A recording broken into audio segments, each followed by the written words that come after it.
Good afternoon and welcome to Broadcasting Scotland. It's Sunday, the 6th of April, and my name is Brian Liddy. I'm joined today on the programme this week by Councillor Alex Kerr from Baillieston here in Glasgow, who's here in the studio with us. Good afternoon, Alex, and welcome. Thank you for having me on. It's great to have you here in person.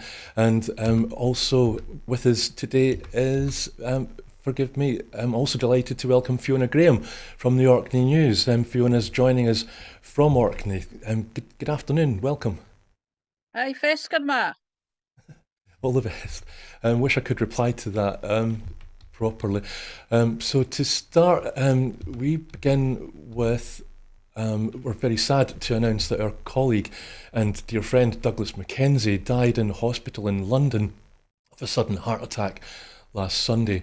Douglas joined us at Broadcasting Scotland just before the general election last July and reported live for us from Aberdeen Count. Douglas went on to become a core member of our team and reported with knowledge and expertise on the range of Scottish and international stories that he covered so well, particularly on Ukraine and Romania, where he lived when he was not at home in Aberdeen. Douglas's warm and cheery personality was as popular with his colleagues as it was with our guests and our viewers. Our condolences to Douglas's family and friends. He will be sadly missed by everybody here at Broadcasting Scotland. Thank you, Douglas. And I'm just going to move on to today's Ukraine update. Today is the 1138th day of the war in Ukraine, and at least 3 people were injured and several fires broke out in Kyiv early on Sunday after a Russian missile attack, the major military administration of the Ukrainian capital said. All of Ukraine was under air alerts as of 2 o'clock GMT after the country's air force warned of an attack, including on regions bordering Poland, forcing the NATO member to scramble aircraft to ensure air safety. Fires were recorded in at least 3 districts of Kyiv. Poland has been on high alert for objects entering its airspace since a stray Ukrainian missile struck the southern Polish village of Przdow in 2022, killing 2 people. It scrambles jets each time Russia launches missiles targeting Ukrainian regions close to it. The attack comes after an earlier Russian attack killed at least 18 people, including 9 children, in the Ukrainian city of Cllr, the hometown of Ukrainian President Volodymyr Zelensky. The Ukrainian leader expressed disappointment in the US Embassy's response to the Russian missile strike on Kyiv. Zelensky, who has been cautious about openly criticising Washington since an uneasy White House meeting with Donald Trump in February, wrote on X that several embassies in Kyiv had condemned Friday's attack and singled out Russia for carrying it out. Zelensky noted that the message from the US Embassy made no reference to Russia in condemning the attack. The death toll from the Cllr strike has risen to 18, including 9 children, the regional governor Serhiy Lysak said on Saturday. The US ambassador to Ukraine, Bridget Brink, wrote about the strike in a post on X, horrified that tonight a ballistic missile struck near a playground and restaurant in Kyiv, more than 50 people injured and 16 killed, including 6 children. This is why the war must end.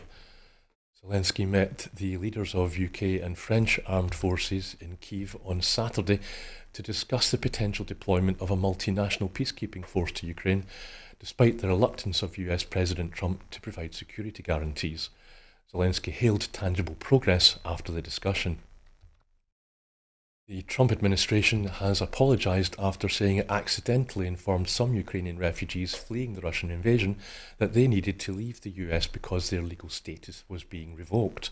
About 240,000 Ukrainians have been settled in the US as part of the Uniting for Ukraine, or U4U programme, launched during Joe Biden's presidency. The base, a US neo-Nazi terrorist group with a Russian-based leader, is calling for targeted assassinations and attacks on the critical infrastructure of Ukraine in an effort to destabilise the country as it carries out ceasefire negotiations with the Kremlin. Now, with the Trump administration pulling the FBI from pursuing the far right, the base, left unchecked, is trying to export its violence. And Russian forces launched 92 drones into Ukraine overnight, with 51 shot down by air defences, the Ukrainian Air Force said yesterday. Fiona, that was quite a lengthy update on the war in Ukraine. Is there anything that you'd like to highlight from there? Was the removal of funding by King Trump from Yale University that was producing a database and lots of information about the children who have been seized by Russia and removed from Ukraine and basically disappeared into homes, residential institutions, and various other places in Russia. Now, this is extremely serious because some of that data might now be lost forever, and we need to think about these children and returning them to their families. Their citizenship is now been listed as Russian, but they're not. They're Ukrainian, and that is extremely serious. Seizing these children, that's a war crime. That's against international law. And changing somebody's citizenship like that is also against international law. So it's a very serious situation about Yale University losing that funding and that data on that very important work they were doing. Thank you, Fiona. Alex, is there anything that you'd like to add? Well, I think what Fiona's talked about is very serious, but it's a kind of microcosm, I think, of stuff we'll get into a wee bit later when it comes to tariffs. I mean, the new US administration is not helping build a safer world, I would say. And, you know, as a member of the SNP, we fundamentally believe in independence for our country and the right to self-determination. And I think, you know, we're getting into a world where there's a sense that might makes right. I think that's a very dangerous place for folk who believe in democracy. And it's fundamentally one of the reasons why we need to support Ukraine, to show that larger countries can't just steamroll smaller ones nearby them. Thank you, Alex. So now for today's update in the Middle East, at least 50,609 Palestinians have been killed and 115,225 people have been wounded in Gaza since the 7th of October 2023. As 2 British MPs are refused entry into Israel, and video evidence shows that the IDF attacked medical vehicles or war crimes such as killing paramedics, bombing hospitals, killing journalists and targeting women and children, part of the strategy being deployed by Israel in Gaza. Alex, I wonder would you maybe like to start first on? I think anybody that's seen the news, I think would be as shocked as I've been seeing that the initial kind of position taken by the IDF was that the aid convoy hadn't had their emergency lights on, hadn't had the headlights on, which has turned out the New York Times revealed to be false. So I mean, there's serious allegations there that could amount to a war crime, you know. So there's more to come from that. I think it's been investigated, but this has gone on long enough, and we have to have a ceasefire at the end of the day. Thank you, Alex. And Fiona, as editor of a newspaper in Orkney, I'm wondering, you've probably got a certain viewpoint on this. How is your newspaper reporting this? Well, we report every week on the situation in Gaza because there are vigils every Saturday on the Kirk Green with peace campaigners. Orkney also has links with the Shufat refugee camp, which is in, well, it was East Jerusalem, but it's now in the West Bank, and what's happening there. So Orkney supports charities there, particularly ones that work with children and education, and we've had speakers over from there to Orkney. So I mean, the situation in Gaza, that is a genocide. Let's call it out for what it really is. It's genocide, and the scenes you see playing out on social media are beyond horrifying, you know, and this is happening. You can see them in real time. It's absolutely appalling. And still, Sir Keir Starmer continues to sell arms and allow RAF jets to do reconnaissance to aid Israeli forces. It's just beyond shocking. So what we do in Orkney is the very little we can do to support organisations that are helping children in Gaza and in Palestine.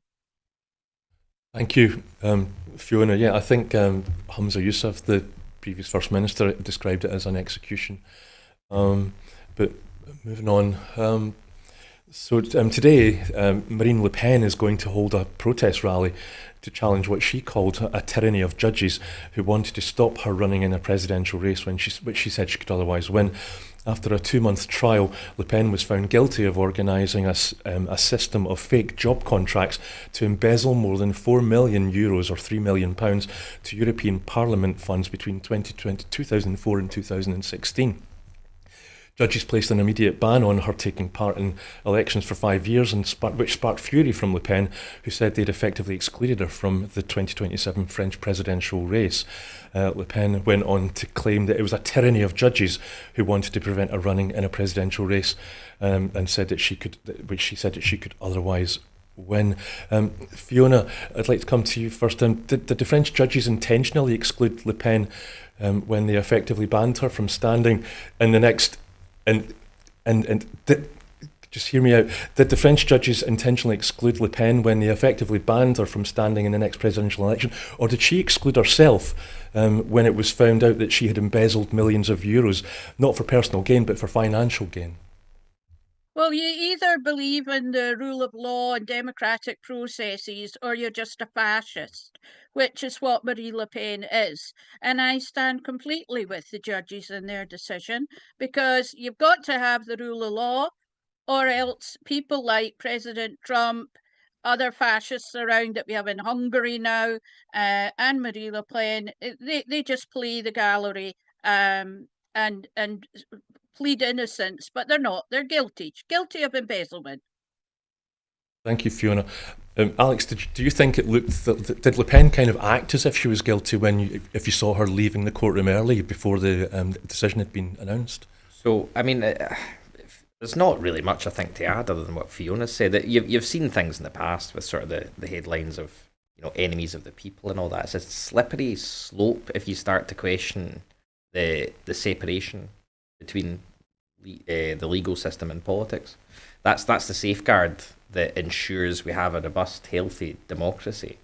And at the end of the day, not everybody's going to like the outcomes necessarily, but there's a process that has to be followed in that front. And if people can act with impunity, particularly within the political sphere, then it doesn't bode well for the future of any country where that's happening. So if the court's made its judgment clear, and that's that.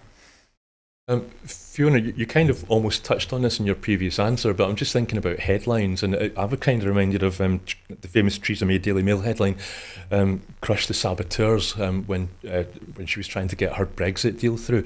Do you think people in your position have a special responsibility when it comes to headlines, and is there any that have been particularly noxious that you might have seen that you'd maybe want to highlight about this topic?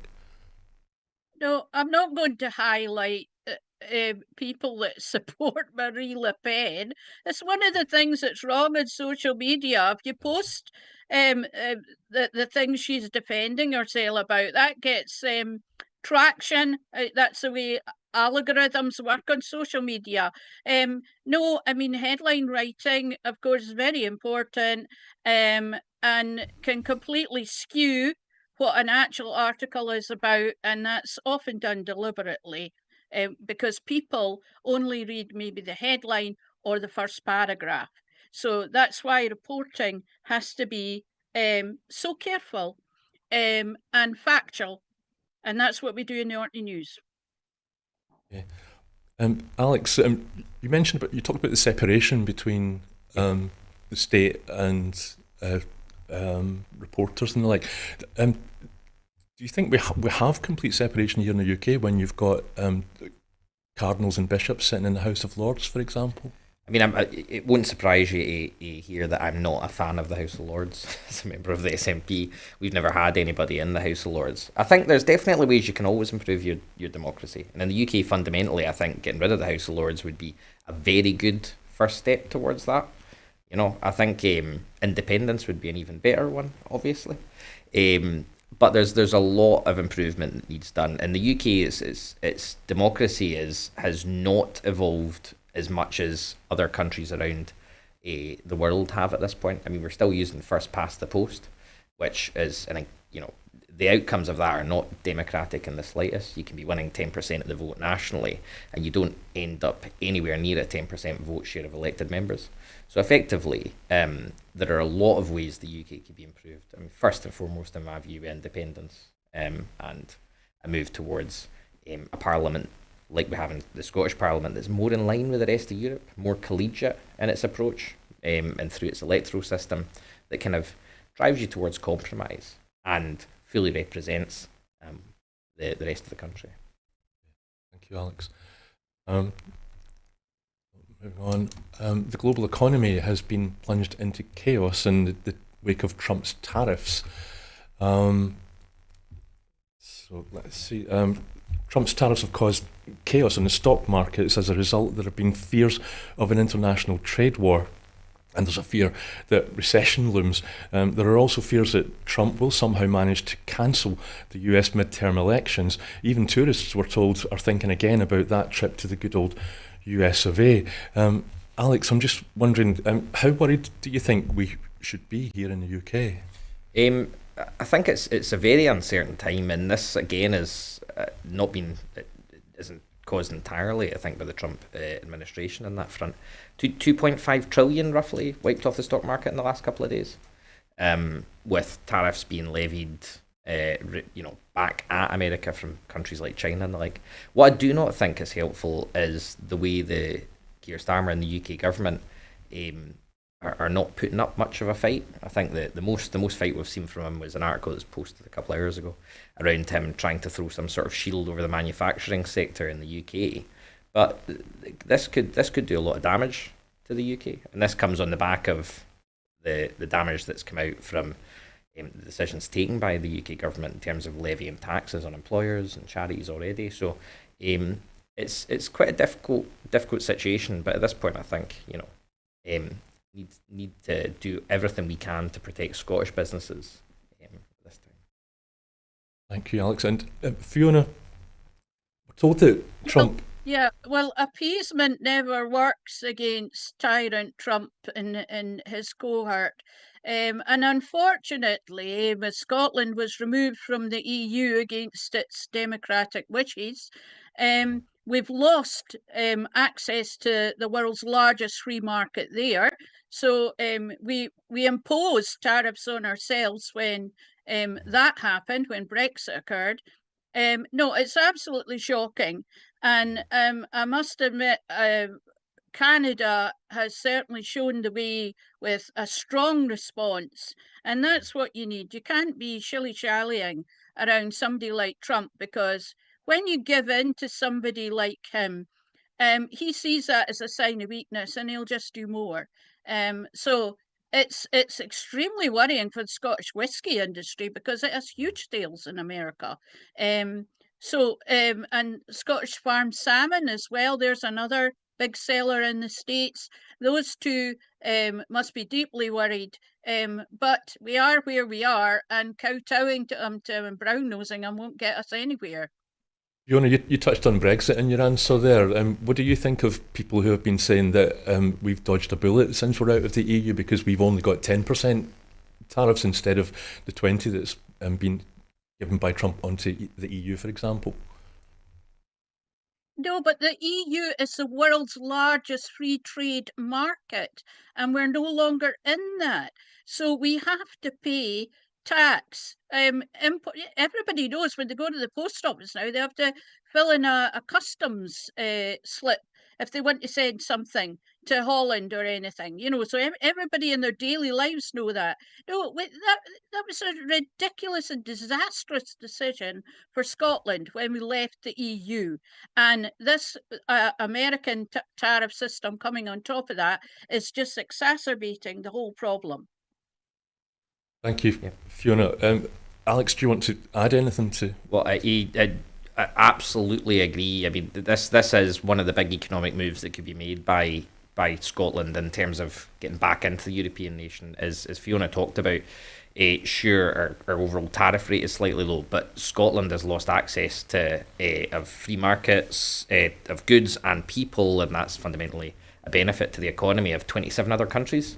Actually stood as one of the 6 candidates for the SNP during the last European election we had, where it was the best ever result we had in the SNP, and certainly an astounding result in terms of showing Scotland's will to be part of the European family of nations. And it's kind of rapidly becoming clear that the UK itself is never going to take that leap, which is another reason fundamentally at the end of the day we need to drive forward the cause of independence to get us back into the European family of nations, which, as Fiona said, if you're in a position where you've got the US and Trump trying to push people around, I would like to be part of that family. There's a lot of protection in there.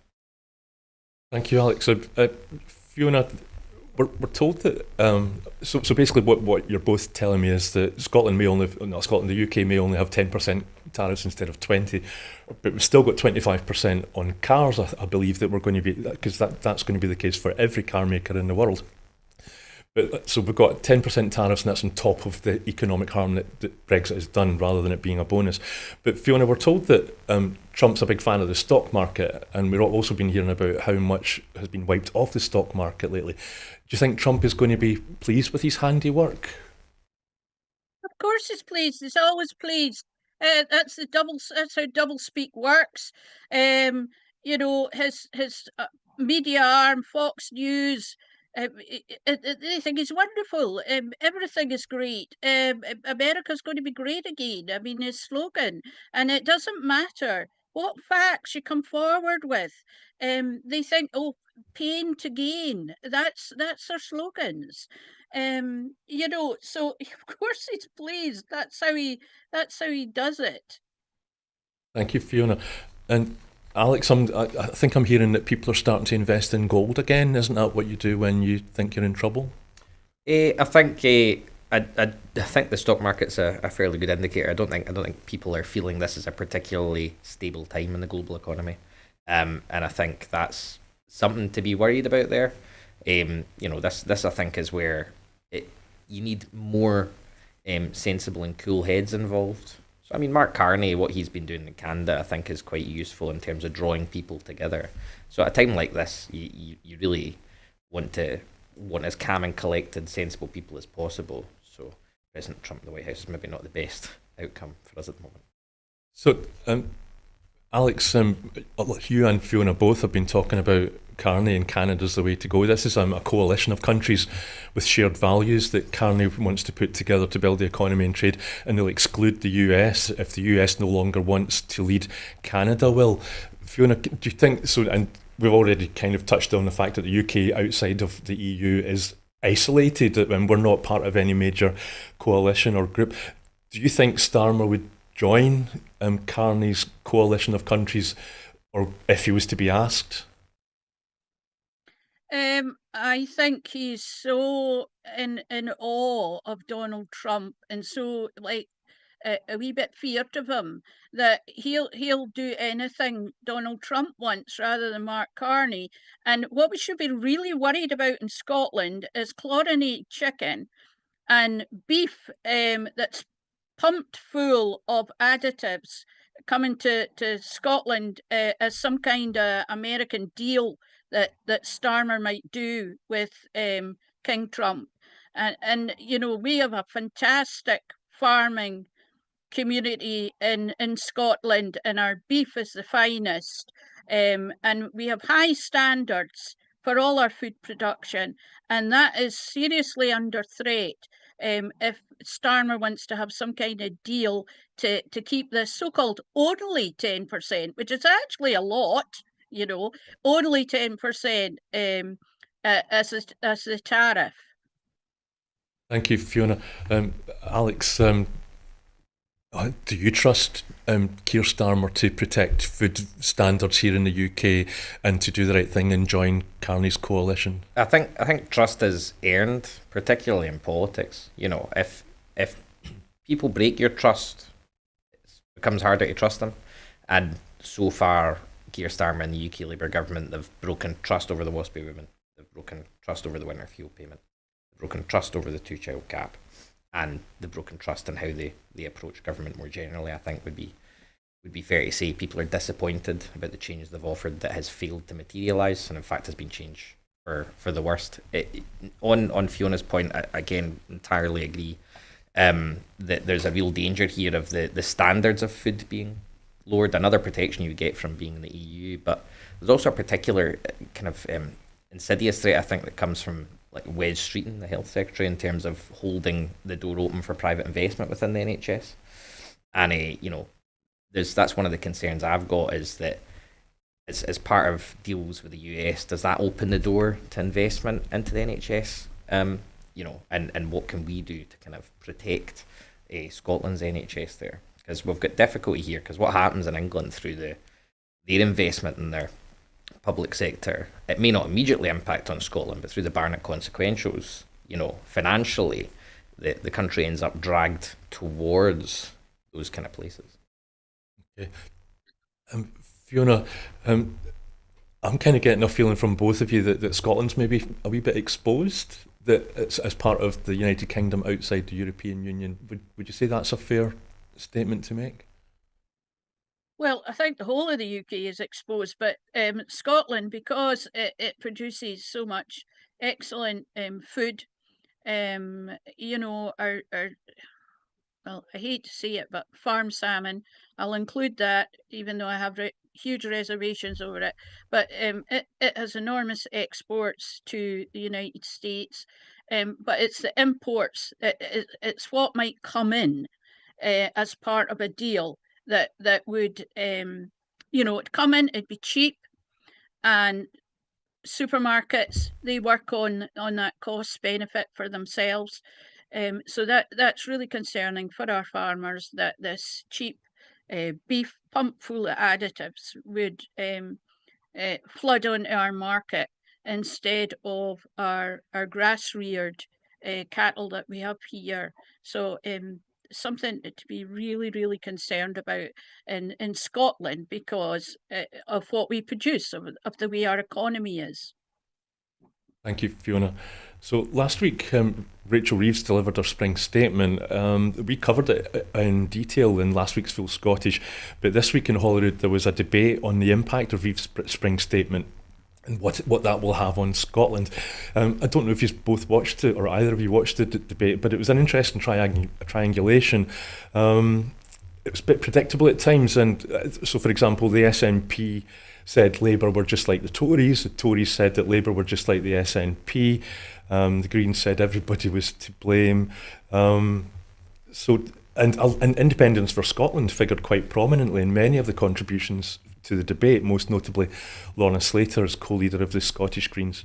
So ultimately, Fiona, I'm going to ask you, ultimately, in your opinion, who's the closest to the truth? Is it Labour, whose spring statement this belongs to?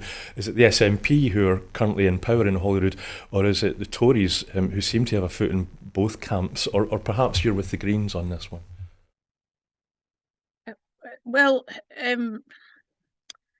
the economic outlook is, I'm sorry, but it's really miserable for us, because our funding will be cut, like the Barnett consequentials that have been referred to before, and that will have an impact on all our services, but particularly the NHS, thinking of that. But also the increase in national insurance, that's having a huge effect on industries across the board, and organisations like charitable institutions that maybe provide care services. I'm thinking here at Orkney, where a lot of our third sector take up the slack that say that the council can't provide with care services, and they're going to be hit with huge bills with national insurance contributions. Now that's a UK power. We have no control over that in Scotland. But what will end up happening is the Scottish Government will have to divert money that it badly needs for other things into mitigating the impact of lots of these effects of things that are part of the UK. And the sooner we get independence, the better, quite honestly, and get out of it. Thank you, Fiona. So that was quite a muddled question that I gave you there, but Shona Robison, prior to the debate, said it looks and feels like austerity, and she accused Rachel Reeves of balancing the books on the backs of the disabled and the vulnerable. I don't know, maybe you saw the debate. What did you think? Yeah, I saw the debate, and again, we'll need to find something to disagree on at some point today, Fiona. But I don't disagree with anything Fiona said in that front. We also had a debate in the council chamber in Glasgow on Thursday as well, and much of it was the similar issues about what's been in there. So Labour are balancing the books on the backs of disabled, the poor, but also, as Fiona has touched on there, the employers' national insurance contributions, that's small businesses largely, charities, kind of social work. It has a real devastating impact on the wider economy, and we haven't felt that impact yet, because rather than just raising national income tax, that then has to filter through the system. That's going to impact whether businesses can afford to take on new employers. And again, what they've done is kind of a slight hand trick, where they've brought down the threshold at which businesses start paying that employer national insurance contribution, which brings it into the realm of lower paid workers too. So I was actually out visiting one of the community care companies that work in my constituency, and they were speaking to their managing director. They're really, really concerned about the impact that's going to have, because the margins are so tight already within social work. And when you think about it, it may seem like a good idea at the time, but if they struggle to then deliver the services we're requiring them to do, then it starts to impact on other bits of the public sector which are already under strain. And again, as Fiona has said, the third sector are absolutely vital in terms of the work they do that the councils necessarily can't. They're a huge delivery partner for us in Glasgow. Lots of good organisations working with children, we are community groups across the city, and it makes it much, much harder for them than it needs to be. Labour, I think, right now, you've seen for the 2 by-elections in Glasgow as well, they're paying the price for this. They promise people a box, they promise them change. People are starting to realise that change they were promising doesn't work for them. Labour has backed away from raising capital gains tax, which would allow you to raise some of this money from the wealthiest, and instead they're bringing in all the revenue they need from these other places. But fundamentally, their plans are all predicated on economic growth, and if you levy a tax on small businesses, which are the backbone of the economy, particularly in Scotland, then you're not going to get that growth. And we've already seen that. This is before the tariffs have come in. You're already on the verge potentially of something looking like a recession. So the tariffs are only going to make that situation worse. And unless you turn on a decision around, particularly the employer national insurance contribution, there's going to be real difficulties ahead in the UK economy. Yeah, thank you, Alex. Fiona used the M word in her answer there, mitigation. Mm-hmm. So when the Fraser of Allender Institute estimates that the Scottish budget in Holyrood is going to be cut by 20 million in 2028 and 435 million in 2029, so you as a councillor, a city councillor, do you hear things like that and then start to worry about your budget coming down the line? Or so I've already had a bit of concern about this previously. So you'll hear much less of at the moment is Labour folk saying how great the budget they've delivered to the Scottish Government was, and they did quite a lot of that previously. They're not doing that now because the cuts that we're seeing through the spring statement, it is austerity.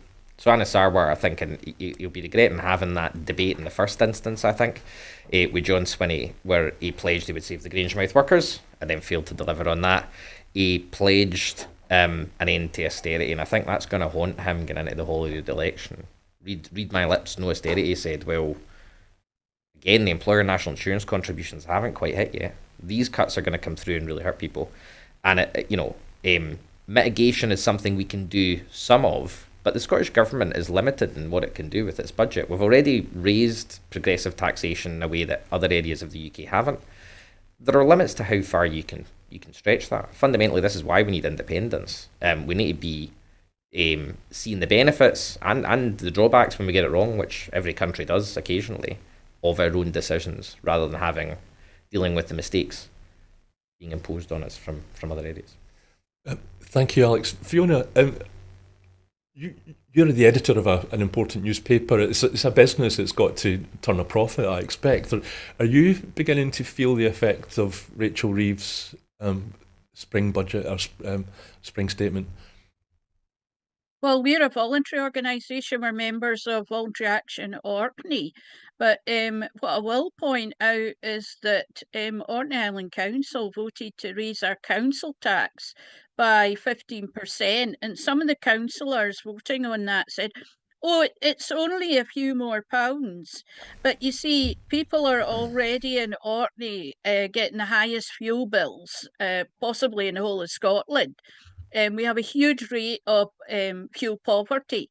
So for people already struggling, that 15% by our councillors, which actually went against what the officials were recommending, way above what they recommended. That 15% might only be a few pounds to some of these councillors, but it's the make and break for many people in Orkney. And even in our high street, you can see there's still a lot of closed shops. There's a lot of windows that have nothing in them. And what is growing are sort of like more expensive shops for all the cruise ship passengers that pass through. So we're becoming kind of like a toy town, a sort of Disneyland of Scotland. Which is a great tragedy for a place that's so rich in culture, heritage, and renewable production, that we face these massive bills in Orkney. And look, there's nothing the Scottish Government can do about that. They can, mitigate away, but basically it's bad news for us. Thank you, Fiona. Alex, we hear a lot. So that thing about the debate in Holyrood, Mike, there weren't very many Labour MSPs in the chamber. There was only 3 or 4, which was picked up upon by some of the people contributing to the debate. Michael Mara, to my mind, he seemed to have to pick and choose when he would kind of make what is it they call it when somebody's giving a speech and you want to say something, you make sorry? Intervention. An intervention, thank you. He would very quickly be on the sort of the intervention button when he was wanting to say things like Holyrood's getting more money than ever before, but he didn't do that when it was about the cuts that the Fraser Allander Institute say are coming. Or yes, I think it's extremely difficult for the Labour Party. Now, this was again mirrored by what happened in the City Chambers. None of them seem particularly happy with the way things are going, and why would they be? I think, frankly, Scottish Labour has been hung out to dry by the UK leadership and the decisions they've taken, because they are not popular. They're not popular because of the burden being placed on the poorest, the pensioners, the disabled, rather than on people who have plenty of money at the end of the day. So I think the Labour Party, the reason they're not there, the reason they're not taking in, is because they can't defend it. So one of the things I've done is written to the local MP, John Grady, from Labour, and asked him about how he's protecting living standards by voting for these disability cuts. Asked him if there'd been a quality impact assessment on the decision to strip the winter fuel payment, on the decision to cut PIP, and on their decision to retain the 2-child cap. And interestingly, the answer he sent back to me wasn't backing the UK government's decision, it was he's had a lot of concerned people be in touch with him, and he's going to have to scrutinise it, and he's going to have to speak to local organisations to see what they think. Well, I've spoken to them, I already know what they think. None of them are chuffed. None of them are happy about it. And in a cost of living crisis, pushing that additional burden onto people who do not have the broadest shoulders, it's just scandalous at the end of the day. Outrageous.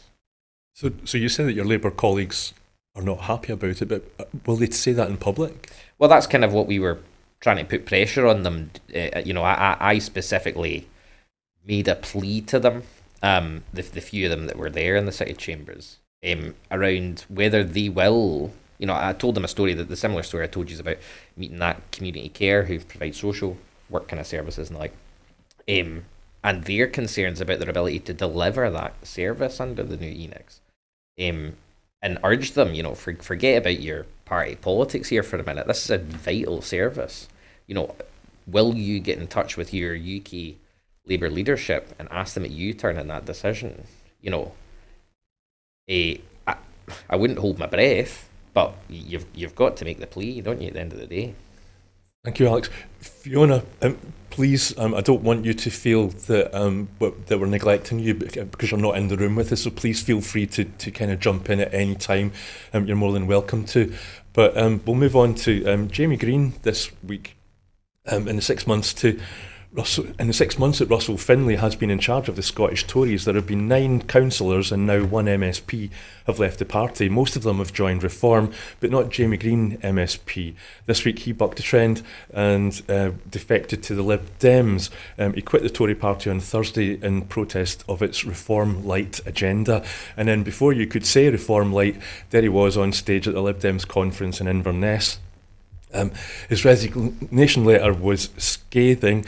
My favourite part of it was when he said, I helped put the nasty party name in the bin, but it now appears that it was just filed away in a drawer marked pending. Fiona, have you been following this in Orkney? Well, the Lib Dems can be pretty nasty themselves. They're top at smear campaigns, and they've used that successfully against several politicians in the past, and I can't see them changing that direction. What I'd like to know, and maybe some of the audience might know, is it's a question about the proportional representation of our parliament. Because a regional MSP is elected through a list, and those votes are a proportion of what his party or her party has got in that particular region. And I don't know how someone can then leave one party and go to another, irrespective of who they are, and it still be an MSP, because you're not elected individually. You're elected on that regional list vote. And we've seen in the past that people who have resigned as MSPs on the regional list, their place is then taken by the next one on their party list.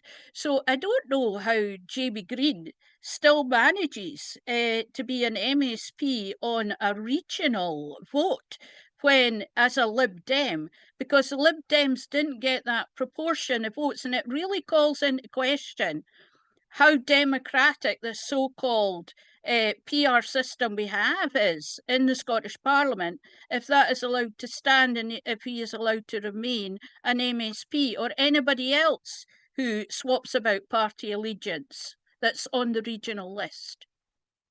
Thank you, Fiona. Yeah, you must wonder what the people who voted for him as a Tory MSP might be thinking. But Alex, I mean, for years now, Jamie's he's tolerated Theresa May, he's tolerated Boris Johnson, he's tolerated Brexit, Partygate, Liz Truss, Rishi Sunak, Priti Patel, Suella Braverman, austerity, the rise of food banks, and yet now, do you understand the decision? Yeah, now it's too much. I mean, when you list it like that, it's pretty stark, isn't it? The Tories. You've got to wonder whether Tories would be jumping ship at this point if they weren't so scared of what Reform has done to their party. They cost them the last general election, and they just seem to continue to eat into the vote share of Labour and the Tories. And they fundamentally, at the end of the day, is because across the UK, we've spoken today about the sort of the uncertainty in the world, the damage being done to the UK economy. You know, people I think across the UK can see that the system doesn't work and it is broken. And Labour was a hope, I think, for them that it could be changed. And what they've seen instead is more of the same from the Labour Party. So in terms of the options available to voters out with Scotland, they are extremely limited. And I think that might be why you're seeing people finding themselves drifting towards reform. It's very, very dangerous because they're promising a quick and easy fix, which we know can't happen. So I think, Jamie Green jumping ship's an interesting story, but really this is a story about the rise of reform and the danger that presents. And I think this is where the SNP offering an alternative, and particularly towards independence in Scotland, that a radical alternative is valuable here, because we're offering something that's more hopeful, that's less insular than what Reform are offering, but still equally radical in terms of changing people's lives. And I think it's very, very important that we really campaign on that message of hope and change going into 2026 to stop Reform at the border fundamentally, and show in Scotland that we can do things in a different way. Thank you, Alex. Fiona, I've just thought of one more thing that Jamie Green tolerated, and that is Douglas Ross. I understand your reservations about the political system that we have, PR and list MSPs and the like, but what do you think took Jamie so long to make the leap? Well, I've no idea. I'm not in his head. And as I say, the Lib Dems are a pretty nasty party as well. So, yeah, there's just going from one to the other. And, okay, the Lib Dems might not be racist, but neither are many Conservatives. Reform, however, are. Let's call them out for what they are. They are racist. They're Brexiteers. They had a meeting in Orkney. Very few people went, but even so, some people did go. And in Orkney, they will take votes from the Tories and some Lib Dem votes as well that are on that line. But yeah, I mean, don't have any illusions about somehow the Lib Dems are this nicey party. They are not. And it's so don't be taken in by that. Okay, thank you, Fiona. Alex, just quickly before we move on, so a lot of people, you hear them saying that Jamie's one of the better Tories in Holyrood. He did support the SNP gender bill. Do you think he was in the wrong party? Oh, certainly I think he was in the wrong party, and he gave a very heartfelt, I think, contribution to the motion of condolence for Christine McKelvey this week. Talking about how he was involved in, I think, sort of pride marches and generally the fight for equality. So I think in terms of his, he is quite a progressive guy, and I think this is a good move, I think, for him personally. We need more people that will come out and be unwilling to stand by as we see other parties slide towards the right. I think if every party had a bit more of that, we might be in a slightly better place. Thank you, Alex. Excuse me. This week, John Swinney and Anna Sarwar have been in New York painting the town Tartan. It's Tartan Week in New York, that's an annual event which celebrates Scottish history, heritage and the Scottish diaspora. Joining them, and I use that phrase very loosely because I doubt you'll find them all having a beer later in the same bar, was the Scottish Secretary, Ian Murray, and the Deputy Presiding Officer, Annabel Ewing.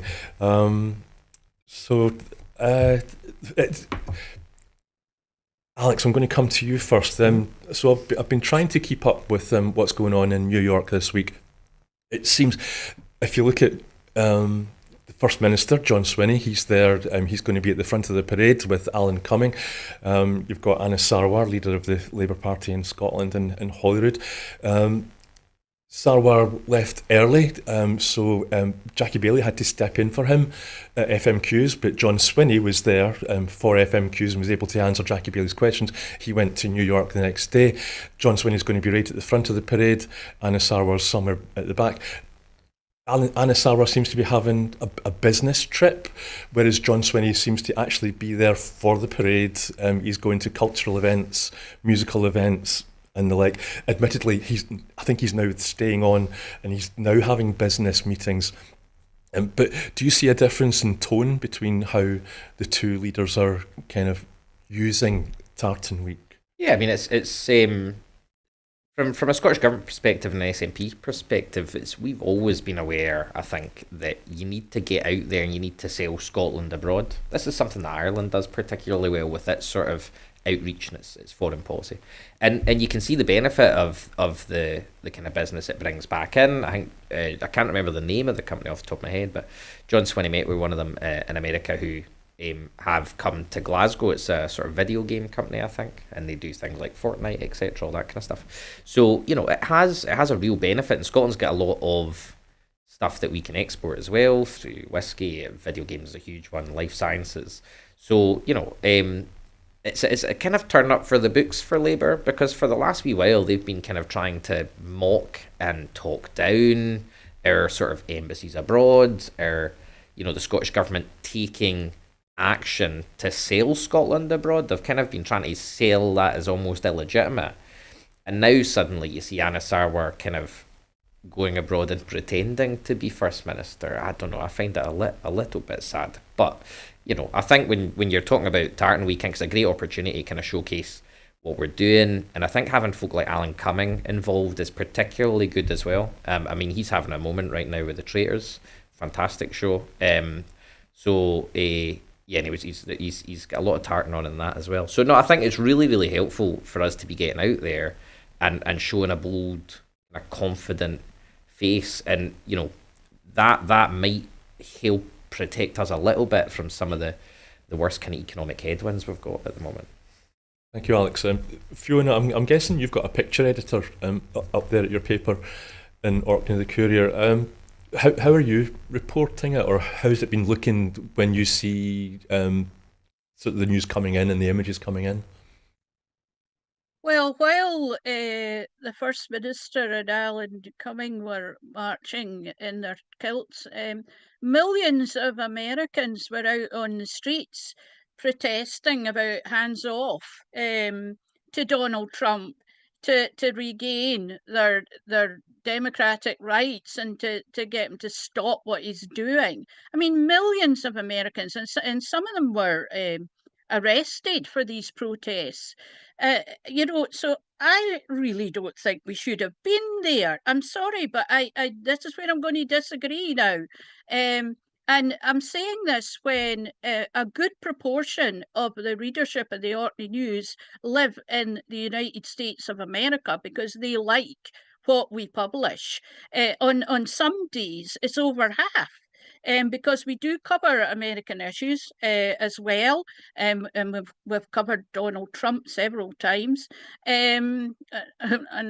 but this Tartan Day, yes, we have to promote ourselves, but at the moment, in this current climate, with what this guy is doing, a convicted felon in the White House, I really don't think we should have been there. And I don't think we should be continuing with cultural links with the USA just now. We shouldn't be sending musicians over there on Creative Scotland budgets.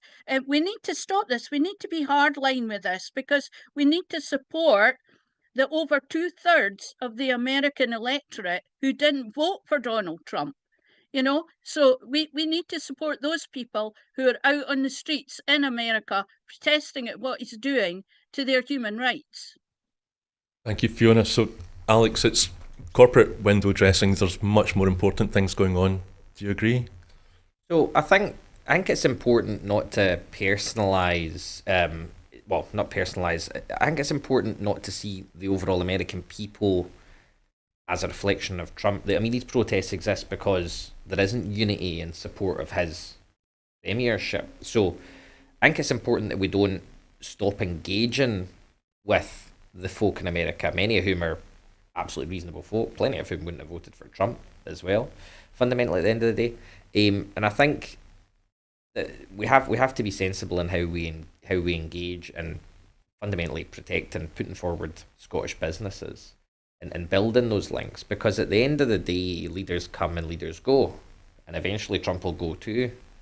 And at that point, we'll be in a very good space to be building links going forward. Hopefully, with someone who's better, who's leaning in a more progressive direction than we're currently getting from, as I think Fiona put it, King Trump.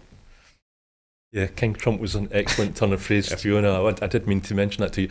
So, Fiona, would you say that the First Minister is being a wee bit too much like Keir Starmer, and he should stand up or toughen up a wee bit when it comes to America and Trump? We have to support the over 2/3 of the American electorate that did not vote for Donald Trump and who are seeing their human rights being eroded. And every time we go over there on cultural trips or whatever and do all the handshaking, we're becoming part of that same process, that same Trump administration that is destroying the American Constitution.